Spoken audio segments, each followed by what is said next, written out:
अगर मैं तुझे सस्पेंड ना करवाया तो मेरा नाम बदल देना। तेरी क्या औकात है, चल निकल यहां से। हाईवे पर लंबा जाम लगा था और मंत्री का काफिला सायरन बजाता हुआ बीच सड़क अटका हुआ था। आम लोग घंटों धूप में खड़े रहे, लेकिन वीआईपी गाड़ियों के लिए रास्ता जबरदस्ती खाली कराया जा रहा था। एम्बुलेंस भी फंसी थी, पर सत्ता के घमंड को किसी की परवाह नहीं थी। इसी अफरा तफरी में सेना का ट्रक पहुंचा और हालात संभालने की कोशिश की। उस दिन साफ दिख गया कि जनता की परेशानी से ज्यादा कुर्सी की ताकत को महत्व दिया जा रहा है। दोस्तों, कहानी शुरू करने से पहले एक छोटी सी रिक्वेस्ट है। अगर आप चैनल पर नए हो तो अभी सब्सक्राइब कर लीजिए। वीडियो अच्छा लगे तो लाइक जरूर करना। चलिए अब शुरू करते हैं आज की दिलचस्प कहानी। उसने वायरलेस कान से हटाया और सामने खड़े अधिकारी की ओर देखा। कितना वक्त लगेगा बॉर्डर पहुंचने में? उसने भारी आवाज में पूछा।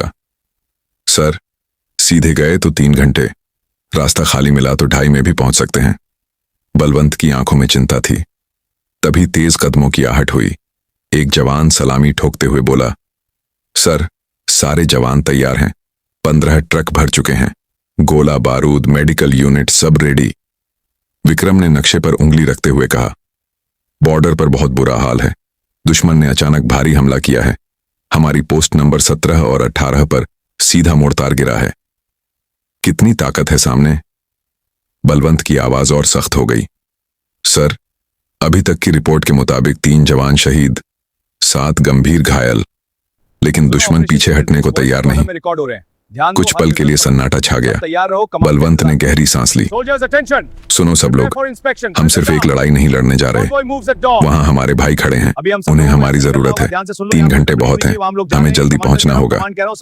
सर, हर हाल में पहुंच जाएंगे, विक्रम ने दृढ़ स्वर में कहा। ड्राइवरों को आदेश दो, फुल स्पीड, लेकिन नियंत्रण के साथ, कोई देरी नहीं होनी चाहिए। जी सर। संगीत की धीमी लय जैसे वातावरण में घुली हो। ट्रक एक एक कर बेस कैंप से बाहर निकलने लगे।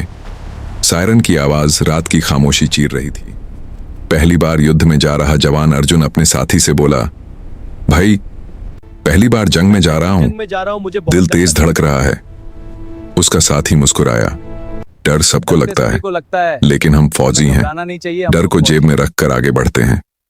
ट्रकों का काफिला शहर की ओर बढ़ा। जैसे जैसे वे मुख्य सड़क पर पहुंचे, सामने लाल पीली बत्तियों की लंबी कतार दिखाई दी। सर, आगे पूरा जाम है, ड्राइवर ने ब्रेक लगाते हुए कहा। क्यों? बलवंत ने खिड़की से झांकते हुए पूछा।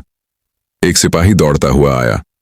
सर, मुख्यमंत्री का काफिला आने वाला है, सारे जंक्शन ब्लॉक कर दिए गए हैं, किसी को आगे नहीं जाने दिया जा रहा। बलवंत की मुट्ठियां भींच गईं। हमारे पास सिर्फ 2.5 घंटे बचे हैं। उसी समय दूसरी तरफ एक एम्बुलेंस फंसी हुई थी। अंदर से एक महिला रो रही थी। साहब, मेरे पति की हालत बहुत खराब है, अस्पताल ले जाना है। ट्रैफिक पुलिस का दारोगा चिल्लाया। रुको, कोई नहीं जाएगा, वीआईपी मूवमेंट है। लेकिन साहब, महिला गिड़गिड़ाई, जान जा सकती है। मेरे लिए मुख्यमंत्री पहले हैं, दारोगा ने रूखे स्वर में कहा। चुपचाप बैठो। बलवंत ट्रक से उतरा। उसके बूट सड़क पर गूंजे। वह दारोगा के पास पहुंचा। अफसर, हमें निकलना है, बॉर्डर पर इमरजेंसी है। दारोगा ने उसे ऊपर से नीचे तक देखा। ऑर्डर है ऊपर से, वीआईपी रोड बंद है। कब आएंगे मुख्यमंत्री? बलवंत ने संयम से पूछा। कुछ ही मिनटों में, या 1 घंटा भी लग सकता है, सिपाही ने हकलाते हुए कहा। हमारे पास वक्त नहीं है, मुझे अपने एसपी साहब से पूछना पड़ेगा। तो जल्दी पूछो, वक्त बर्बाद मत करो। कुछ देर बाद एसपी साहब खुद आ गए। नाम था अशोक तिवारी। उनका चेहरा सख्त और आवाज में अहंकार था। क्या समस्या है? उन्होंने पूछा। बलवंत ने सलामी दी।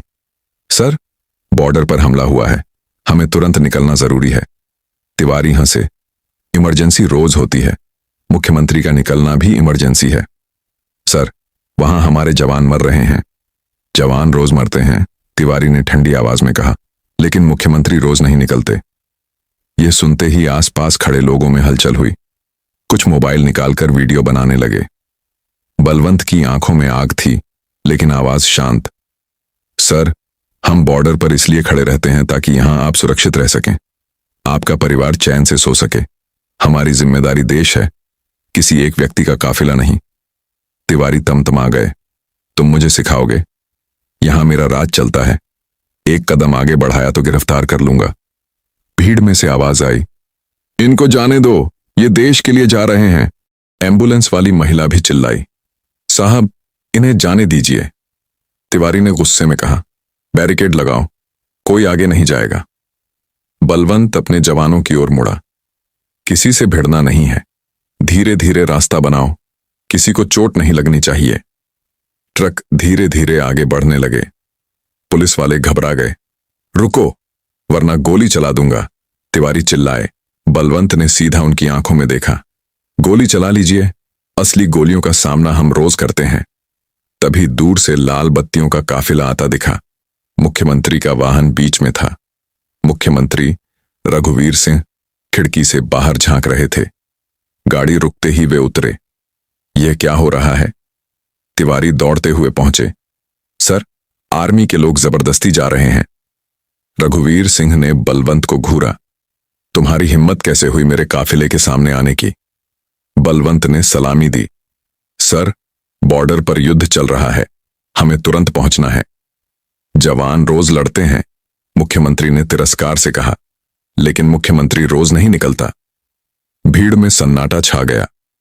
बलवंत ने दृढ़ स्वर में कहा, सर, आप चुने गए हैं जनता की सेवा के लिए, देश की सुरक्षा सबसे पहले है।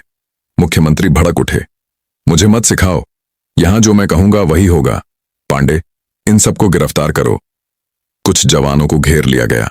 हथकड़ी लगाने की कोशिश हुई। भीड़ में से एक युवक चिल्लाया, सब रिकॉर्ड हो रहा है। कई मोबाइल कैमरे उठ गए। बलवंत शांत खड़ा रहा। सत्य हमारे साथ है। उन्हें और कुछ जवानों को हिरासत में ले लिया गया। ट्रक वहीं खड़े रह गए, लेकिन वीडियो कुछ ही मिनटों में सोशल मीडिया पर फैल गया। राजधानी में प्रधानमंत्री कार्यालय तक खबर पहुंच गई। प्रधानमंत्री ने तुरंत मुख्यमंत्री को फोन लगाया। रघुवीर सिंह, यह क्या देख रहा हूं मैं? तुमने बॉर्डर जा रहे जवानों को रोका?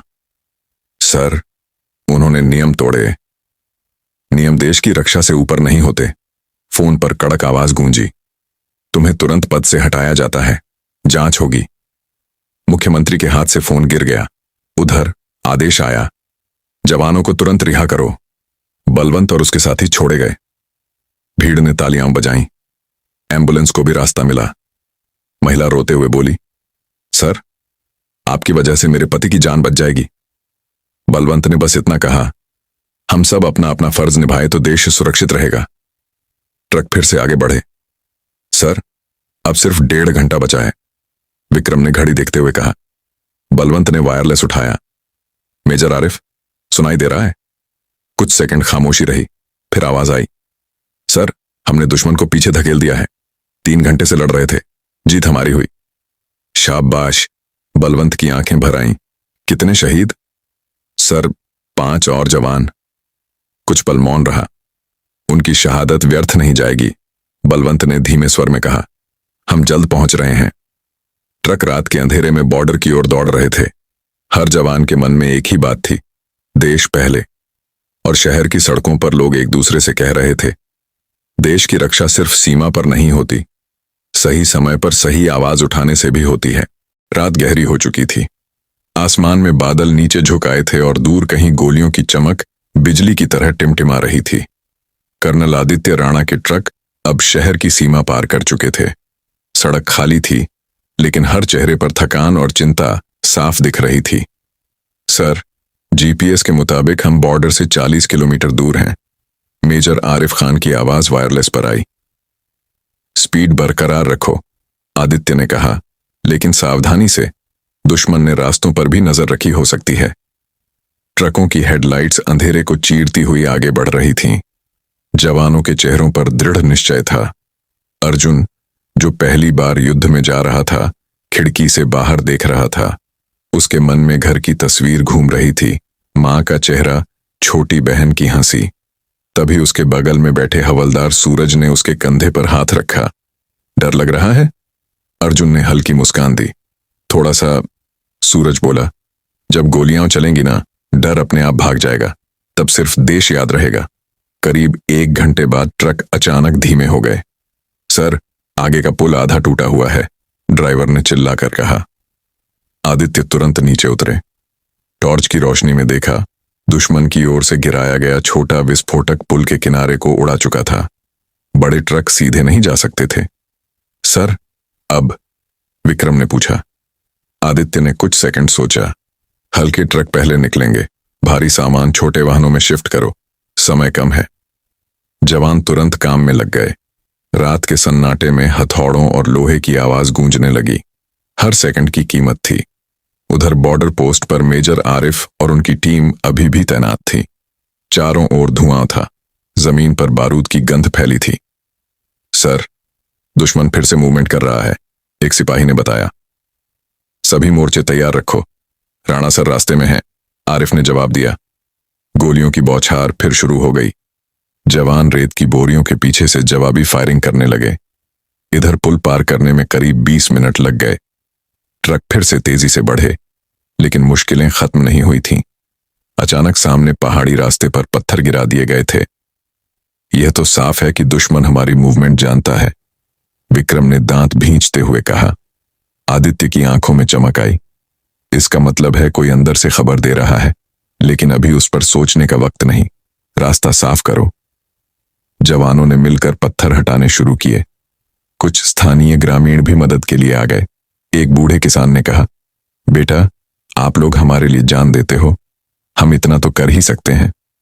आदित्य ने सिर झुकाकर धन्यवाद दिया। करीब आधी रात को आखिरकार बॉर्डर की रोशनी दिखाई दी। दूर से धमाकों की आवाज साफ सुनाई दे रही थी। सर, हम पहुंच गए, अर्जुन ने उत्साह से कहा। ट्रक पोस्ट नंबर 17 के पास रुके। दृश्य दिल दहला देने वाला था। कुछ बंकर टूट चुके थे। मेडिकल टीम घायल जवानों को स्ट्रेचर पर डाल रही थी। मेजर आरिफ दौड़ते हुए आए। सर, दोनों ने एक दूसरे को देखा। आंखों में थकान थी, लेकिन राहत भी। स्थिति? आदित्य ने पूछा।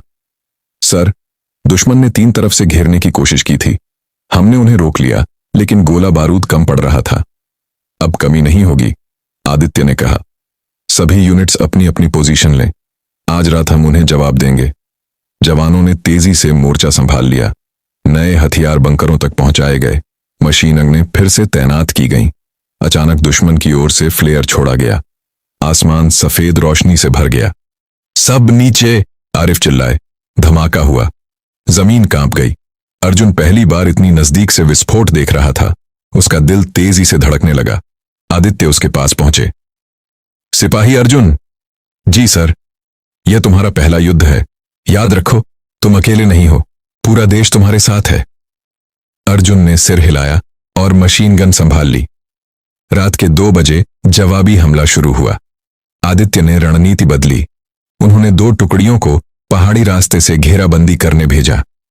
सर, रिस्क है, विक्रम ने कहा। रिस्क लिए बिना जीत नहीं मिलती, आदित्य ने शांत स्वर में जवाब दिया। कुछ देर बाद वायरलेस पर आवाज आई। सर, हम दुश्मन के पीछे पहुंच गए हैं। फायर! आदेश गूंजा। चारों ओर गोलियों की आवाज गूंज उठी। दुश्मन घबराकर पीछे हटने लगा। करीब 1 घंटे की भीषण लड़ाई के बाद अचानक सन्नाटा छा गया। सर, दुश्मन पीछे हट रहा है, आरिफ की आवाज आई। जवानों ने जयकारा लगाया, भारत माता की जय। लेकिन खुशी के साथ दर्द भी था। 5 जवान और शहीद हो चुके थे। आदित्य उन शहीदों के पास खड़े थे। उन्होंने धीरे से कहा, इनकी कुर्बानी व्यर्थ नहीं जाएगी। सुबह की पहली किरण के साथ बॉर्डर पर तिरंगा लहरा रहा था।